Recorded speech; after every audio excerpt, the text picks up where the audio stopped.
Hello! Today I'm going to be taking you behind the scenes of a product portrait shoot. We have a model coming in who is going to be modeling with one of our clients' products. It is a supplement brand and we have a really nice lighting set up today. So I want to show you the lighting, I want to show you the model, I want to just show you the behind the scenes of what these shoots even look like because they are super fun. These shots are really cool to show consumers how you would use their product or what the target audience even is. So let's go.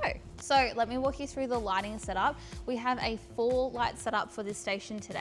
We're going with a really harsh glowy look. This is definitely like a signature look that I do. However, we are not going to be softening our key light. We are going to keep it really harsh because we want it really bright, really crisp. This really aligns with our client's branding. So the first thing I've got here on Group A is my key light. This is actually a bare bulb because again, I want to keep everything really bright. We want to have harsh shadows. We want it to be really crisp. It's just the style that we're going for.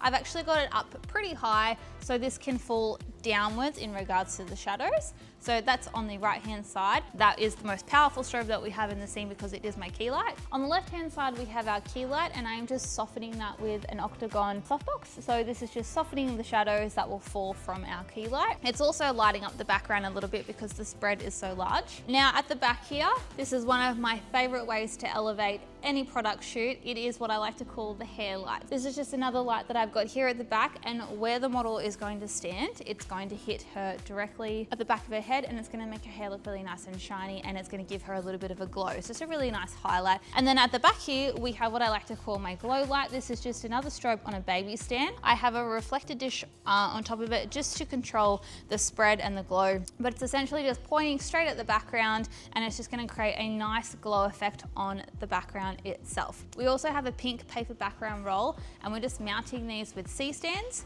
So the good thing about C-stands is that they come with a boom arm and you just literally slide the background roll onto the boom arm. These paper background rolls are really good for portrait shoots because they absorb light, so it's not going to be glossy and it's not going to be reflective. So they're really nice for portrait work. So two C-stands there and then we just keep it secured with a clip at the top. And then we come down to the front. This is one of my favorite tools for portrait work and it is a clamshell. Now you're going to have to ignore the fact that we have this resting on a milk crate. I'm not really sure where this milk crate came from, but we cannot find our other baby stand to save our life. So we've just made a little makeshift stand and we've just got it resting there. So what this is going to do, it is going to reflect the light from our fill light and our key light and it's just going to bounce some light underneath her chin and it's also going to create a nice little glow reflection in her eyes as well. It's going to look really, really pretty. The product that we're shooting with also has a bit of a metallic feature on the actual packaging, so it's just going to create a nice little highlight and lighting on that as well. And then the last piece of the puzzle is our camera and the fact that we are tethering today.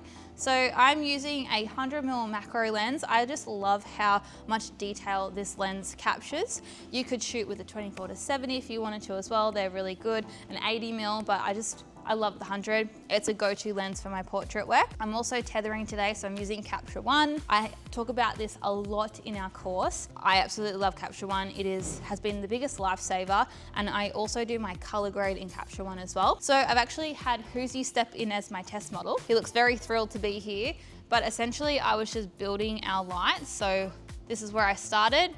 And I just started building the lights up and that's where we ended up. So I'm going to show you some photos of Claire once she gets into frame as well and you'll see all of those lights come into play. You'll see how it's got the glossy hair highlight. You'll see how the glow affects the background. You'll see how the bare bulb affects the way that the shadows fall on her body. And you'll see the fill light, how it just softens everything as well. Let's talk camera settings. Now, honestly, my camera settings don't change very often because I use strobes for pretty much all of my photo shoots. I've definitely created a style that I stick to. It's like my go-to for every single photo shoot. So I'm shooting at an f14 today. The reason I'm doing that because I want everything really crisp and in focus. This is going to ensure that Claire, our model, stays in focus and it also helps me keep all of the products in focus at the same time. Now, because I am using strobes, I need to ensure that I am always shooting at a shutter speed that works well with the sync, which is 1/160. And again, because we are using the strobes and we don't want any of this ambient lighting coming through the roof, we are at an ISO of 100. So my settings right now ensure that my lighting is coming straight from the strobe. So if I were to take a shot without the strobes on, my camera would be basically like a black screen. There would be no light coming in whatsoever because I have cut it all out with my settings. So that is the strobe settings. And then in regards to my trigger settings, let me just go through them with you. My key light is 1/2 plus 0.3. My fill light, which is group B, is 1/32 plus 0.7. My glow light, which is group C, is 1/16. And my hair light, which is the one at the very back, pointing towards Claire's hair, is 1/8 plus 0.7. Now I have built these lights up slowly so I could get the desired look, but essentially I don't want to overpower my key light with any of these other lights. I'm basically creating a really nice effect on the model.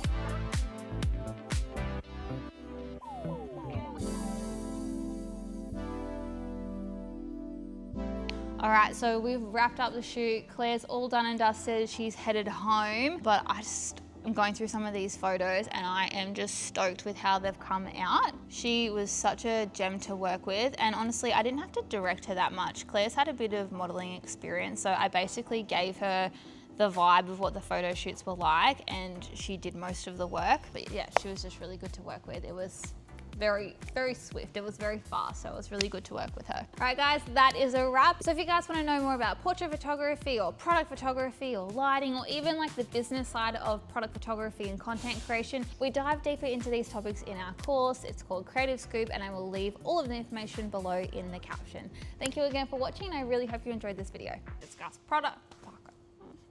I'm so talked out this week. Okay. That's why I like this. That's right.